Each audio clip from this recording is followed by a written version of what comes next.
El colapso de la URSS, episodio 1. El golpe de Estado. Hace 17 años el país que conocíamos como la Unión Soviética desapareció de los anales de la historia. La Unión de Repúblicas Socialistas Soviéticas fue una gran potencia que, al estar enfrentada a Estados Unidos, contribuyó a dividir el mundo en dos. Sin embargo, su caída fue más precipitada de lo que se esperaba.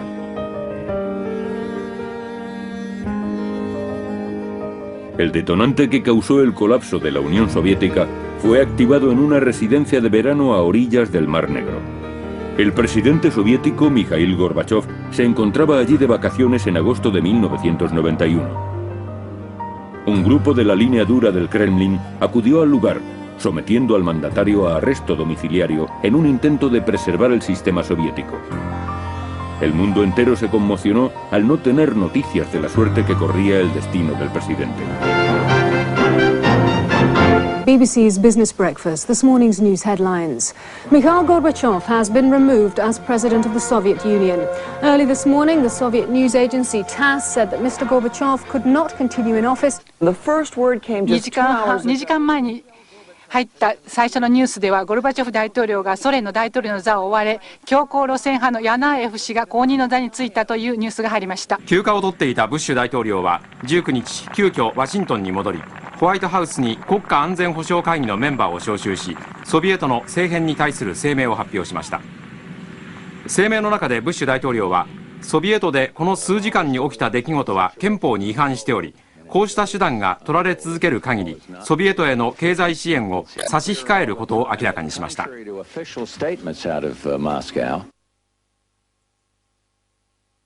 2 años después, los responsables que instrumentaron el golpe fueron acusados de traición. Los acusados eran 12 hombres, todos miembros del Partido Comunista, del Ejército y del KGB, y responsables de muchas de las reformas que el mandatario había iniciado. A su juicio, la perestroika estaba estancada, y por eso se enfrentaron a Gorbachev. Creían que el proceso estaba en crisis y decidieron que había que tomar medidas drásticas.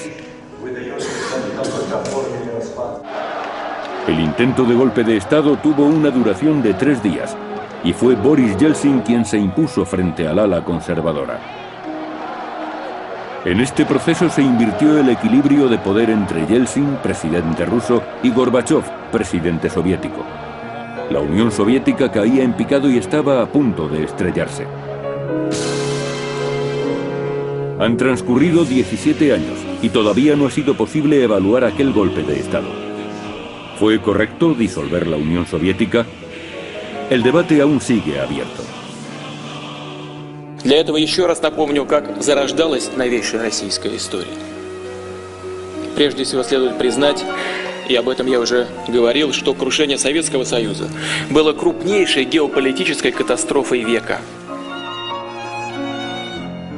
¿Qué había detrás del golpe de Estado que desencadenó la caída de la Unión Soviética? Vamos a analizar lo ocurrido durante los 3 días que decidieron el futuro de ese país mediante los testimonios ofrecidos por los líderes de dicho golpe.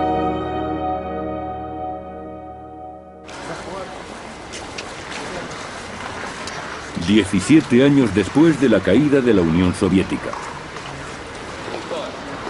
Los habitantes del país comienzan a disfrutar de cierta prosperidad económica. El telón de acero que separaba al pueblo ruso del resto del mundo ya forma parte del pasado.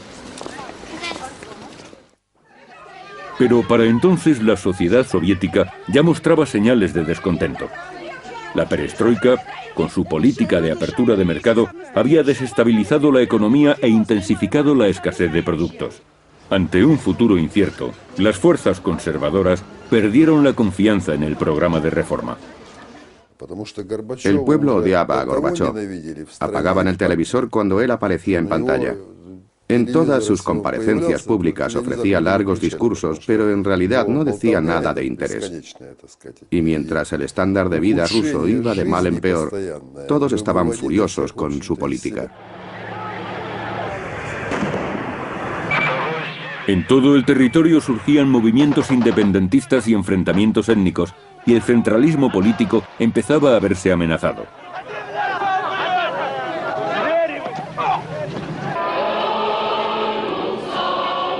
Las 15 repúblicas soviéticas exigían ya mayor poder y autonomía.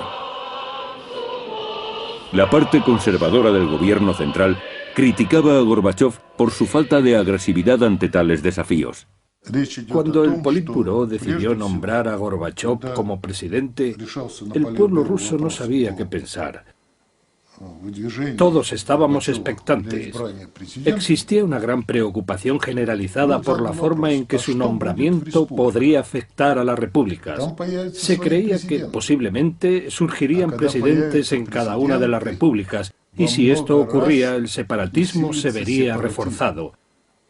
Cuando se le expuso este problema, Gorbachov le restó importancia al asunto y dijo que si se reforzaba su autoridad como presidente, todo iría bien. En agosto de 1991, un acontecimiento hizo que saltara la voz de alarma entre los conservadores. Gorbachov había anunciado que el 20 de agosto se firmaría un nuevo tratado entre el gobierno soviético y las 15 repúblicas. Con el nuevo tratado, gran parte del poder central se transfería a las repúblicas, pero los conservadores no habían sido informados del contenido de dicho tratado. Тем самым открываются новые возможности для освоения мирового опыта и для интеграции страны в мировую экономику. Словом, договор создает предпосылки для глубоких изменений к лучшему во всех сферах общественной и государственной жизни. El 14 de agosto de aquel año sucedió algo inesperado que trajo importantes consecuencias. El primer ministro Pavlov se encontró de forma totalmente fortuita un borrador del Tratado de la Unión. La firma del mismo se iba a celebrar en pocos días, concretamente el 20 de agosto. A través de dicho borrador, Pavlov descubrió que gracias a ese tratado se establecería una nueva unión de estados soberanos. Pero también se dio cuenta de que el tratado no hacía mención por ningún lado de la unión de las repúblicas socialistas soviéticas. Por eso, al leer el borrador, Pavlov decidió filtrar el texto del tratado a la prensa. El 15 de agosto, 4 días antes del golpe de Estado, se publicó el contenido del nuevo Tratado de la Unión en el periódico oficial del gobierno soviético, el Izvestia. El Tratado de la Nueva Unión reemplazaba las siglas de la antigua URSS con el nombre de Unión de Estados Soberanos, y ya no se mencionaba la palabra socialista. Esto era inaceptable para los conservadores, quienes abogaban por un sistema nacional central controlado por el Partido Comunista. Además, a cada Estado miembro se le concedió la autoridad de resolver sus propios problemas de forma autónoma en menoscabo del gobierno soviético central. Para el ala conservadora, el nuevo tratado era la base de la disolución de la Unión Soviética. Convencidos de que la crisis era inminente, decidieron actuar.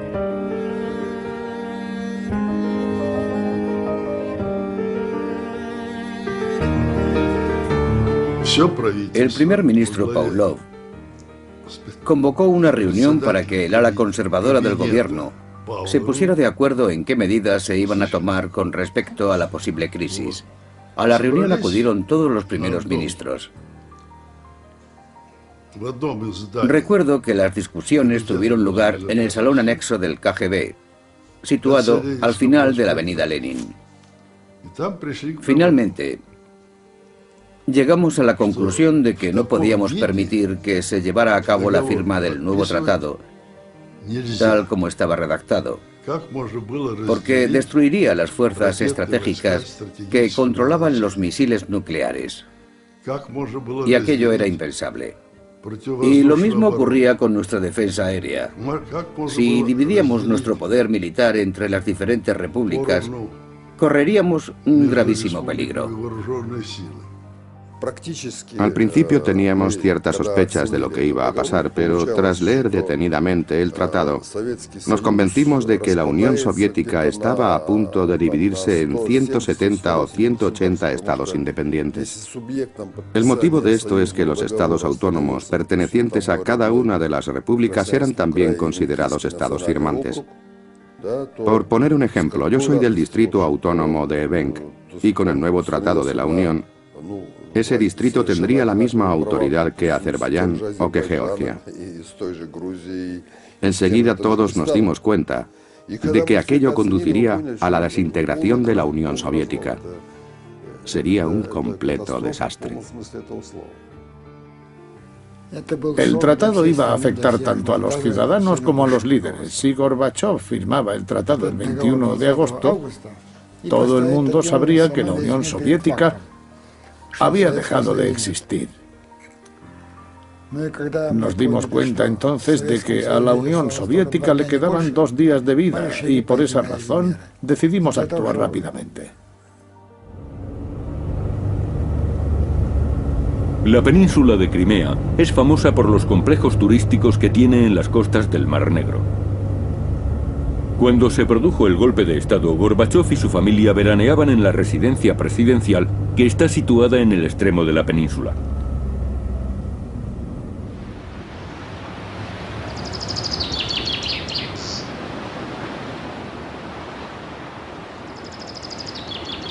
El 18 de agosto, algunos líderes pertenecientes a la línea dura del partido visitaron la residencia. Eran 6 hombres entre los que se encontraban el secretario del partido Oleg Senin, el jefe de Estado Mayor Valery Boldin, el comandante en jefe del ejército Valentín Barennikov y el funcionario del KGB Vyacheslav Generalov. Senin afirma que el propósito de la visita era que Gorbachov firmara una declaración de estado de emergencia.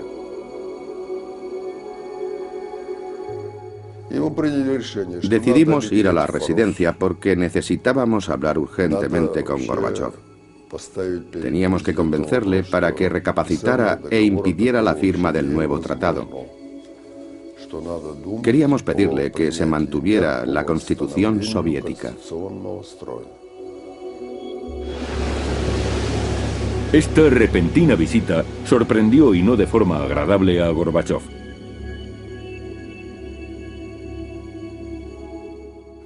Cuando llegamos a su residencia de verano, Gorbachov mandó decir que estaba de vacaciones y que no se encontraba bien de salud.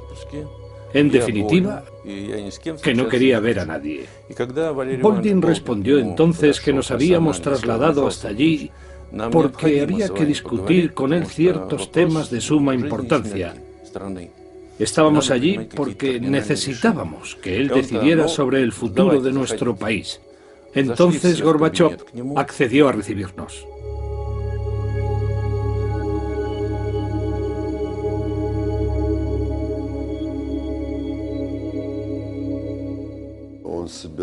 Se encontraba enfermo. Nos dijo que le dolía la espalda y que estaba siguiendo un tratamiento para paliar el dolor. Cuando salió a recibirnos, llevaba puesta una bufanda de lana alrededor del cuello y parecía estar muy cansado. No tenía buen aspecto. Le comentamos que habíamos leído el tratado y que pensábamos que el destino de nuestra nación, de su gente, de la Constitución y del sistema corrían grave peligro. Él dijo que lo entendía perfectamente y que de hecho estaba redactando un artículo sobre ese tema para el periódico Pravda. Barennikov respondió a esto que nosotros no necesitábamos que publicara una columna en un periódico. Lo que necesitábamos era una política concreta. Le dije, lo mejor que se puede hacer es declarar el estado de emergencia. Y él respondió, solo un militar podría pensar que la solución es tan simple. El estado de emergencia queda totalmente descartado. Un estado de emergencia requiere de importantes recursos armamentísticos, armas automáticas, ametralladoras. Además, supondría un gran derramamiento de sangre. Podrían morir miles de personas. Los líderes del ala dura presionaron a Gorbachov para que retirara el Tratado de la Unión y restaurara el antiguo sistema federal, declarando el estado de emergencia.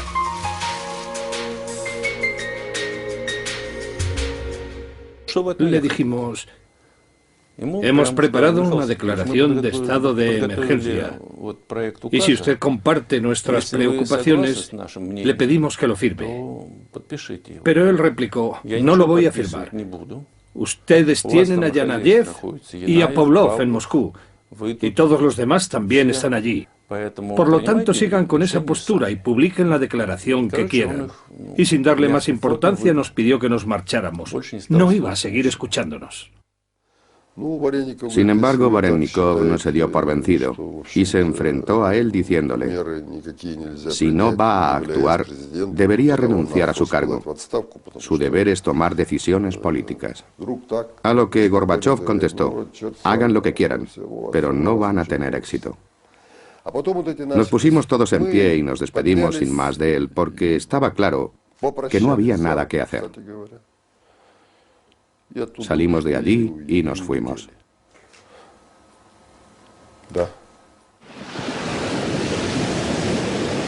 Gorbachov rechazó la propuesta de los conservadores y permaneció en su residencia de verano.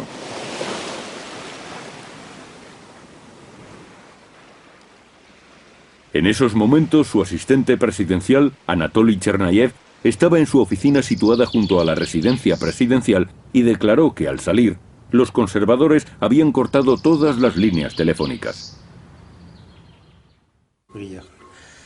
Cuando fui a llamar por teléfono, me di cuenta de que no teníamos línea. En mi oficina yo tenía una línea pública, una línea privada de gobierno, un intercomunicador.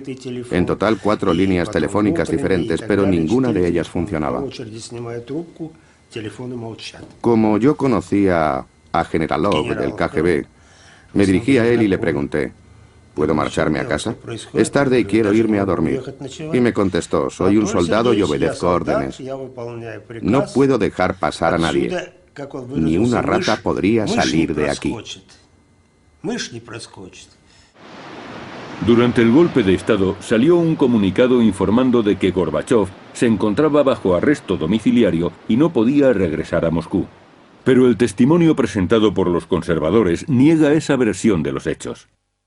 Solo cortamos las líneas del despacho de Gorbachov. Todas las demás siguieron funcionando. En la residencia de invitados, que estaba justo al lado, había teléfono. Cherianev podría haber llamado desde allí. Además, el coche de Gorbachov tenía teléfono, así que también podía utilizar ese. Cuando Cherianev me dijo que debía ir a Moscú, le respondí: no hay problema. Él tenía total libertad de movimiento. Sin embargo, me llamó por teléfono poco después y me dijo: al final he decidido no ir a Moscú. Voy a quedarme aquí, cerca del presidente.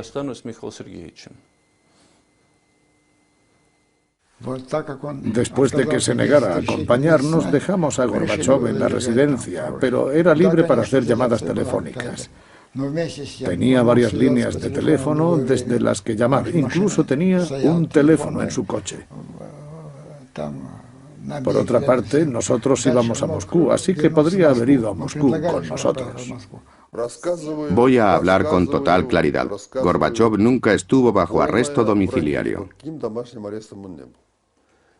La residencia estaba totalmente vigilada. Estaba la Guardia Presidencial, incluso la patrulla fronteriza. Habría en total unos 770 hombres. Si hubiese querido, no habría tenido ningún problema en ordenar a sus hombres que nos arrestaran. Si en algún momento hubiese pensado que no éramos patriotas y que habíamos ido allí con la intención de hacer daño, podría habernos arrestado y regresar a Moscú para tomar las decisiones precisas.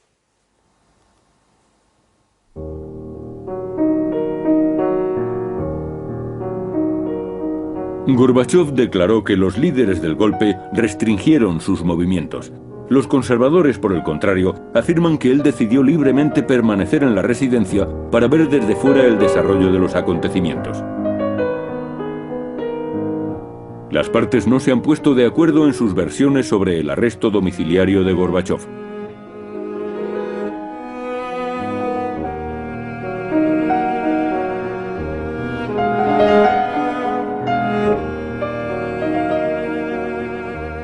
Al fracasar la misión de convencer a Gorbachov, los conservadores regresaron a Moscú y se reunieron con sus camaradas que los esperaban en el Kremlin. Decidieron formar un comité de estado de emergencia y actuar sin el consentimiento de Gorbachov.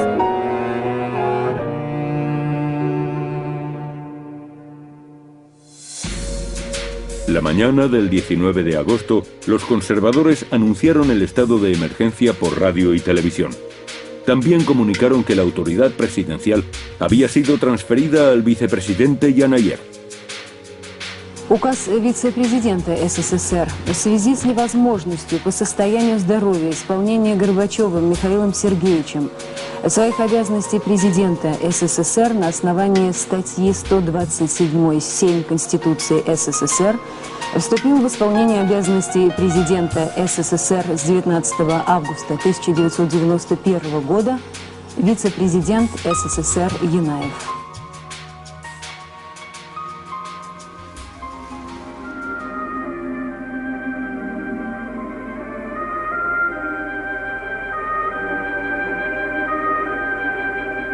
Los conservadores tomaron el control de las emisoras de radio y televisión. Después del comunicado difundido por el Comité de Estado de Emergencia, se televisaron durante todo el día imágenes del ballet El Lago de los Cisnes. Era la forma en que tradicionalmente se conmemoraba la muerte de un líder del Kremlin.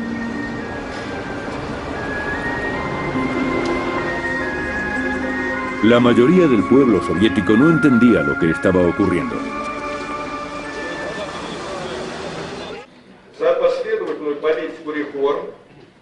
Por fin, esa noche, el Comité de Estado de Emergencia ofreció una rueda de prensa. El comité estaba presentado por el presidente en funciones Янаев.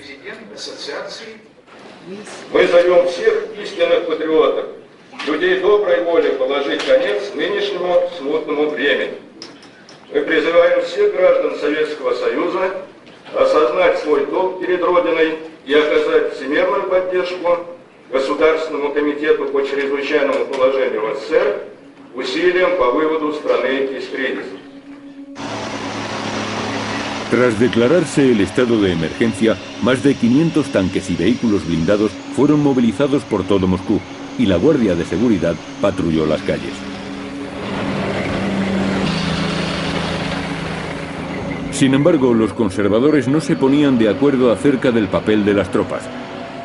Debían simplemente proteger las instituciones gubernamentales o reprimir además cualquier intento de oposición.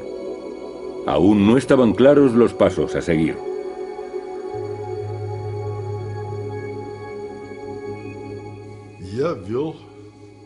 Envié las tropas a Moscú y una vez allí ordené la movilización de 2 divisiones con un único objetivo. Su tarea no consistía en reprimir manifestaciones o en dispersar a la masa. Su obligación era mantener el orden y proteger en todo momento las principales instituciones nacionales. En definitiva, envié las tropas para que protegieran el sistema social. Para nosotros lo primordial era salvar la Unión Soviética, pero evidentemente debíamos hacerlo sin que hubiera derramamientos de sangre. Como secretario del Partido Comunista, yo estaba convencido de mantener las tropas en las calles. Creí fundamental restablecer el orden. Para ello era necesario que atacáramos a la masa que se manifestaba frente a la Casa Blanca de Rusia y que arrestáramos a Yeltsin. Eso es algo que no cesé de repetir. Lo mantuve incluso después de ser arrestado y llevado a juicio. Nunca cambié de postura. Las tropas estaban comandadas por Yazov y Khrushchev, quienes querían evitar a toda costa el derramamiento de sangre. Los soldados no emplearon la fuerza, incluso cuando fueron increpados por los ciudadanos. El alcalde de Moscú, Gavril Popov, afirmó que las tropas rehuían el combate. Había muchos tanques alineados en las calles y las mujeres se acercaban ofreciendo té, leche y comida a las tropas. Los soldados hablaban con ellas cordialmente, sin ningún atisbo de violencia. Era fácil predecir que no acometerían contra el pueblo. Los conservadores no sabían cómo afrontar la situación. Algunos esperaban incluso contar con el apoyo de Gorbachov.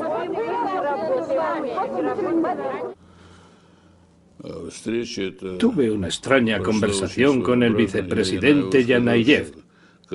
Cuando le pregunté por qué estaba haciendo aquello, me respondió: no se preocupe, Gorbachov va a regresar, todo irá bien. Si yo no hubiese estado de acuerdo, se llevó un dedo a la sien y me dijo: no sé qué otra cosa podía hacer.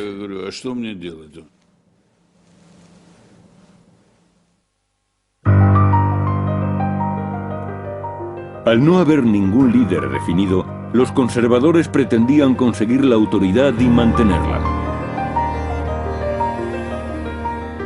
Aunque tácitamente ansiaban el apoyo de Gorbachov, procuraban acercarse a Yeltsin, el presidente de la República Rusa.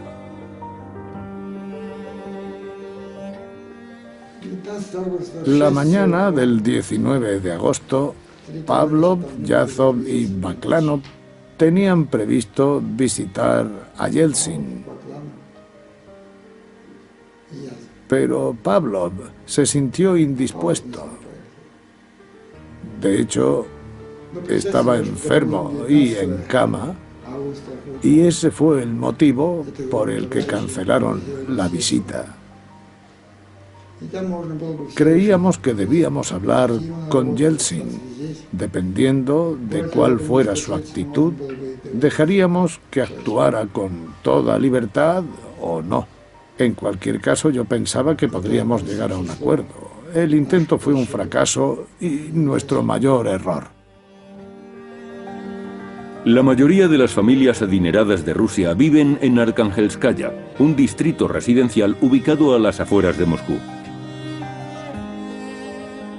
La mañana del 19 de agosto, las noticias del golpe de Estado dejaron atónito a Yeltsin.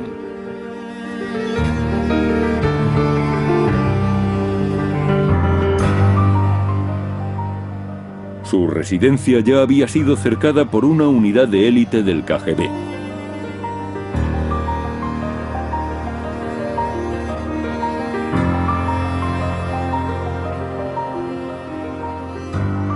Alexander Korsankov, máximo responsable de la seguridad de Yeltsin, temió lo peor.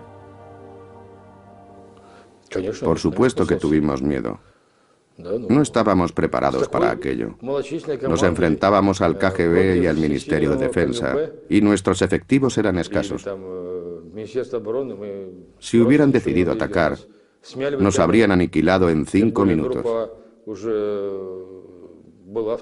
Las tropas del KGB esperaban escondidas en el bosque y estaban bien pertrechadas.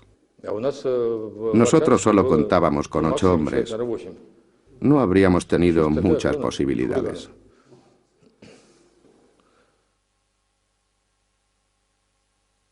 Ruslan Khasbulatov fue a visitar a Yeltsin aquella mañana.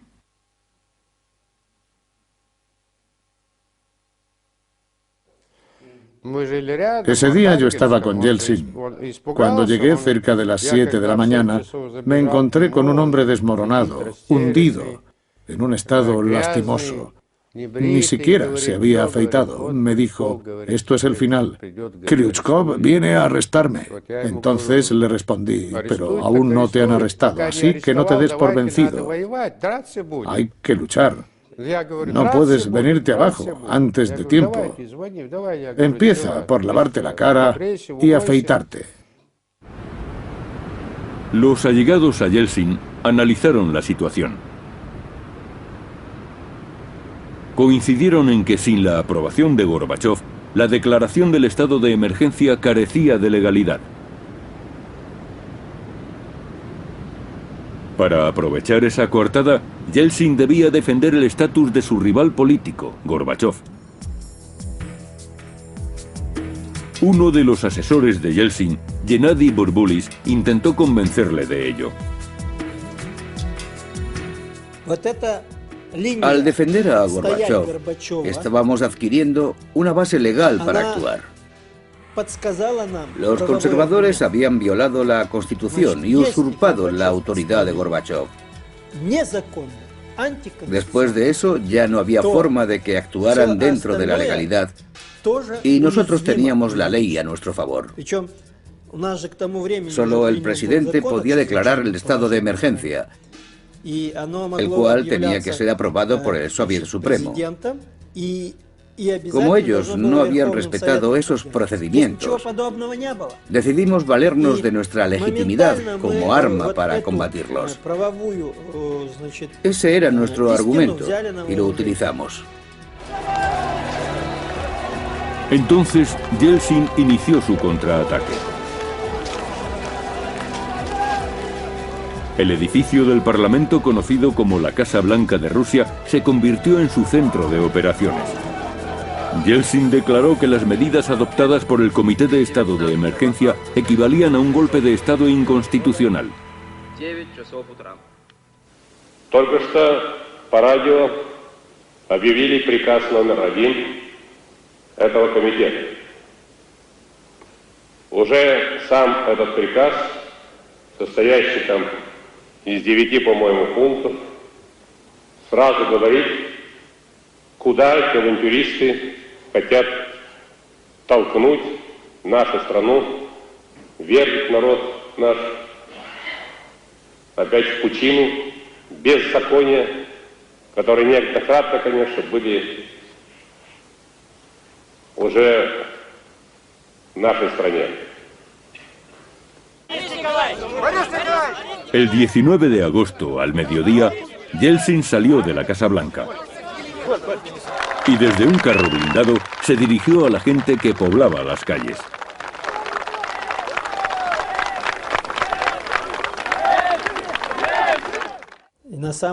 Yo me opuse a que Yeltsin saliera de la Casa Blanca. Su decisión de subirse a un tanque fue muy arriesgada, una auténtica locura. Estábamos reunidos en un despacho cuando entró un secretario y nos comunicó que habían llegado los tanques y que los soldados hablaban de forma cordial con la gente, dejando muy claro que no estaban dispuestos a actuar en caso de que les ordenaran hacerlo.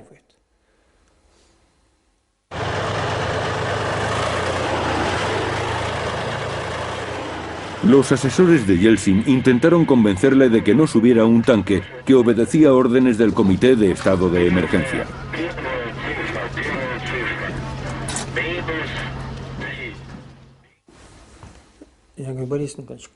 Le dije que aquello era una locura. Y me preguntó por qué. Le contesté que alguien podría dispararle desde algún tejado cercano, o que tal vez los soldados, que se mostraban tan afables con la gente, podían tener algún propósito oculto, que podía tratarse de una trampa.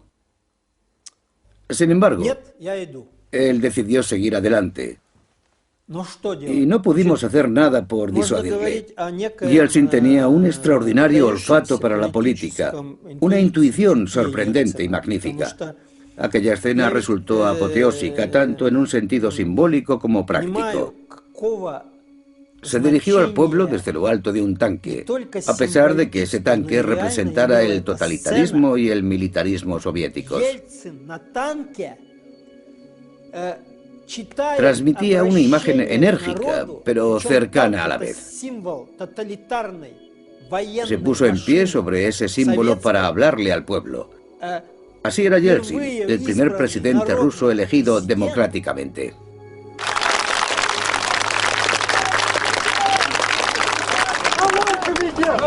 Какими причинами не оправдывалось это отстранение, мы им дело имеем дело с правым реакционным антиконституционным переворотом.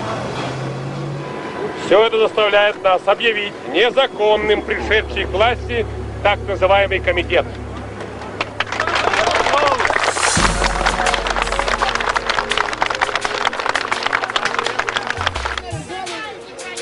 De pie, subido a un tanque, Yeltsin condenó la decisión del ala conservadora del partido. Su discurso tuvo un éxito rotundo entre la gente. Los días 19 y 20 de agosto el pueblo levantó barricadas para repeler posibles ataques de los militares y de las fuerzas de seguridad.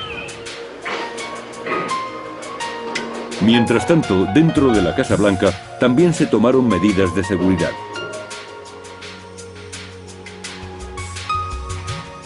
Los soldados, bajo mando del Ministerio del Interior ruso y de la Guardia de Seguridad del Gobierno, fueron inmediatamente movilizados.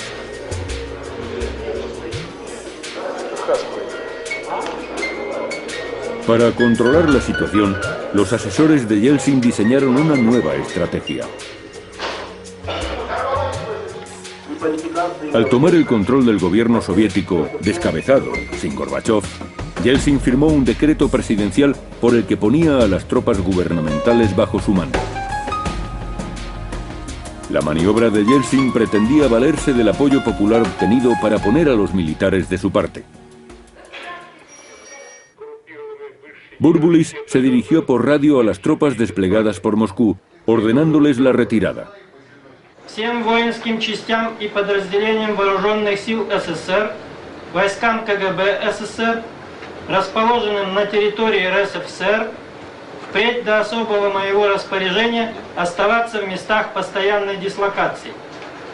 Выдвинутым частям и подразделениям вернуться в места постоянной дислокации. El comunicado fue dirigido a todos los ciudadanos, lo que despertó el apoyo popular.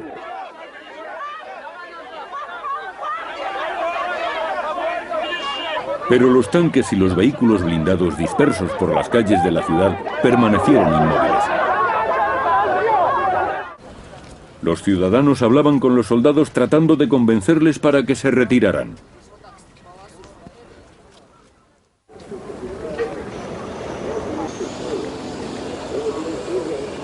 En la noche del 20 de agosto, el ambiente era muy tenso en las cercanías de la Casa Blanca moscovita.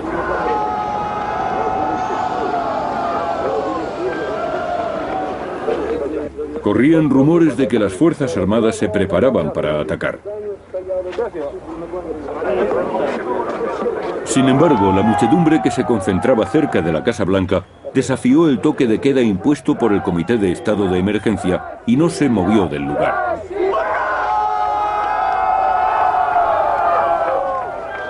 NHK の支局がありますモスクワ茶道越環状道路の前をソビエト軍の戦車がロシア共和国最高会議の方向に向かって走っています。その数は30台近く走り抜けていきました。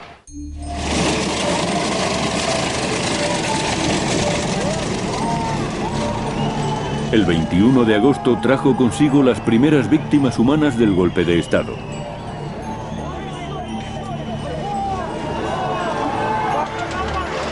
Tres jóvenes fueron atropellados de forma accidental por los tanques que patrullaban las calles.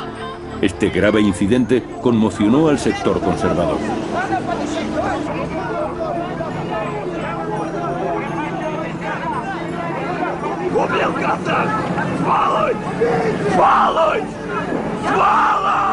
La tensión aumentaba.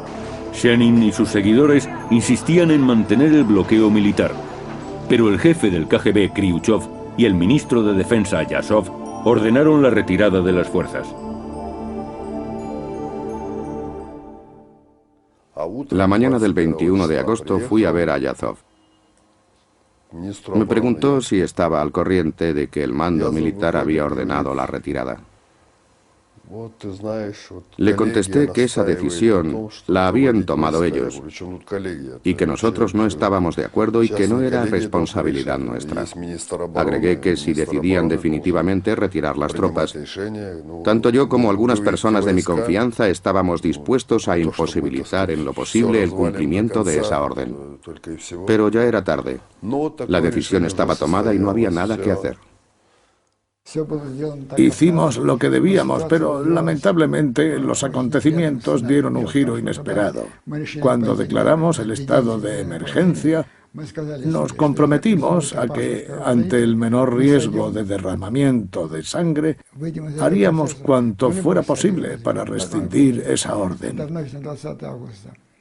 En la madrugada del 21 de agosto murieron 3 jóvenes, hecho que desató la reacción popular. En ese momento nos dimos por vencidos.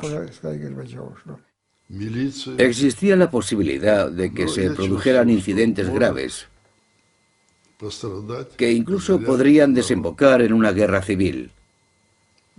El malestar podía extenderse. Los soldados que habían jurado lealtad a los ciudadanos tendrían que disparar contra ellos y se habría producido una catástrofe.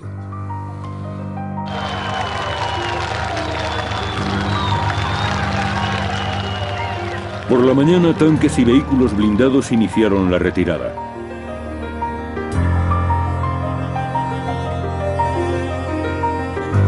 El estado de emergencia duró 2 días.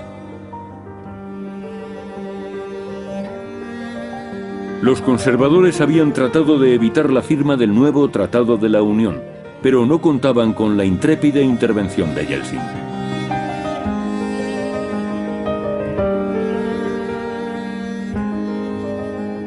Yeltsin se había salido con la suya. En respuesta, Gorbachov rompería su silencio.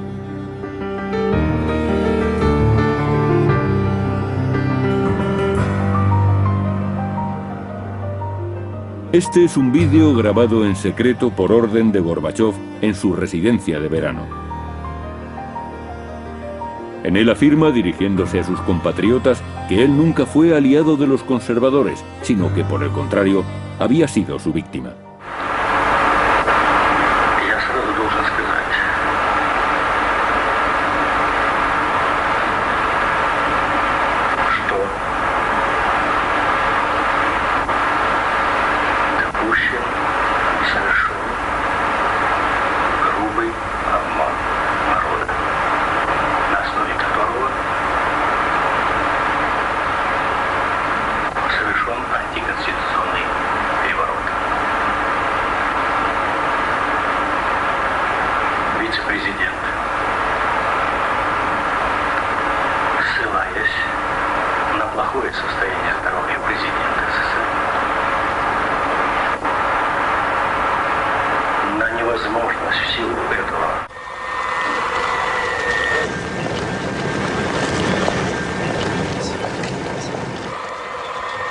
El 22 de agosto, en plena noche, Gorbachov abandonaba su residencia en Crimea para dirigirse a Moscú. Muchos de los conservadores vinculados al Comité de Estado de Emergencia ya habían sido arrestados. En tan solo 3 días, la base del poder de Gorbachov se había derrumbado. Ahora era Yeltsin quien llevaba las riendas, incluso llegó a emitir órdenes en nombre del gobierno soviético. Sin embargo, Gorbachov le advirtió que carecía de autoridad y rescindió algunas de las órdenes emitidas por él. El 22 de agosto, Yeltsin celebró su victoria frente a las 200.000 personas que manifestaron abiertamente su condena al Partido Comunista, que había gobernado durante 70 años.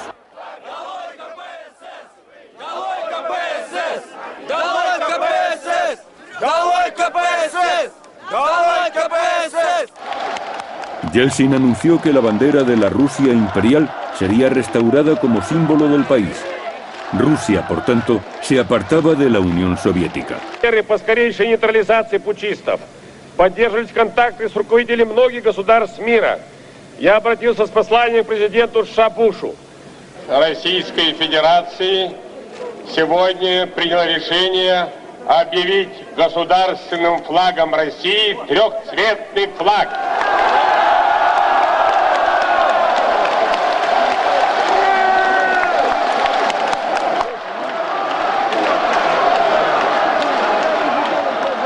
Yeltsin estaba utilizando todos los medios que tenía a su alcance para arrebatarle autoridad a Gorbachov. Yeltsin montó un verdadero espectáculo en el Parlamento de la República Rusa. Puso en ridículo a Gorbachov, públicamente y de forma despiadada, adueñándose por completo de la situación. Fue algo sin precedentes. Mis peores augurios se habían hecho realidad. El 23 de agosto, Yeltsin convocó a Gorbachov a una sesión en el Parlamento ruso.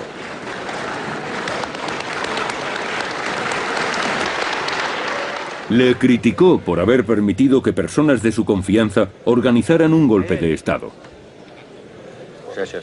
Вот Борис Николаевич мне сейчас, когда уже мы встретились, он дал краткое изложение заседания Кабинета министров, но я его еще не читал. А вот зачитайте.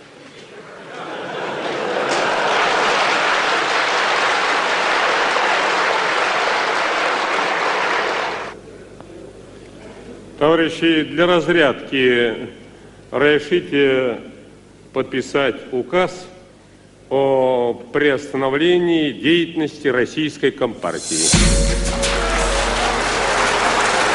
Борис Николаевич, Борис Николаевич,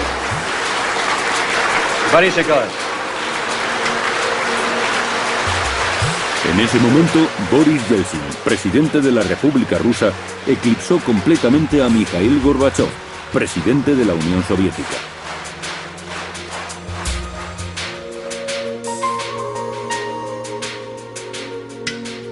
El 24 de agosto, Gorbachov renunció a su cargo como secretario general del Partido Comunista, a la vez que disolvía el Comité Central del partido. Tras lo acontecido, la autoridad en que se había sostenido la Unión Soviética ya no era efectiva. La Unión de las Repúblicas Socialistas Soviéticas estaba a punto de derrumbarse. Casi 2 décadas después del golpe de Estado, ¿qué perspectiva tienen hoy de aquel incidente quienes fueran sus testigos? Cuando reformadores radicales, como lo era Yeltsin, pretenden construir una casa, empiezan derribando todo lo que se encuentran sobre el terreno. Entonan estrofas de la Internacional y dicen que hay que acabar con la violenta opresión del Estado. Pero lo que no comprenden es que nosotros no deseamos destruir el Estado, sino acabar precisamente con la violencia. Una casa se puede reformar. No es necesario derribarla completamente para empezar desde cero. Sin embargo, eso es lo que hicieron Yeltsin y los suyos. El golpe no nos dio poder, solo amplió nuestro margen de acción. Supongamos que un terremoto o una inundación destruye una región y queremos reconstruir un edificio. Lo primero que debemos hacer es descongestionar el área afectada, quitar los escombros. A continuación, hay que decidir cómo reconstruirlo y haremos los planos. A partir de ahí se puede empezar a levantar el edificio. De la misma manera, el sistema de la Unión Soviética estaba completamente en ruinas. Pero no teníamos precedentes para guiarnos en nuestras decisiones, ni formación para actuar en consecuencia. Nadie se ponía de acuerdo en lo que se debía hacer al respecto. Solo aspirábamos a vivir en libertad.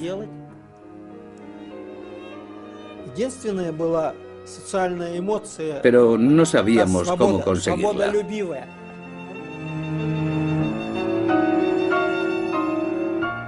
Tres meses y medio después del golpe, el escenario de los hechos se trasladó a una residencia de campo oculta en los bosques de la República de Bielorrusia.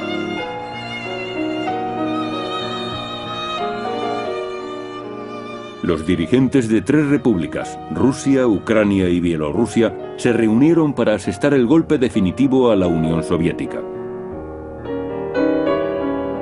Aquella reunión en los bosques de Belavetza, entre el presidente ruso Boris Yeltsin y los líderes de Ucrania y Bielorrusia, determinaría el futuro de millones de personas.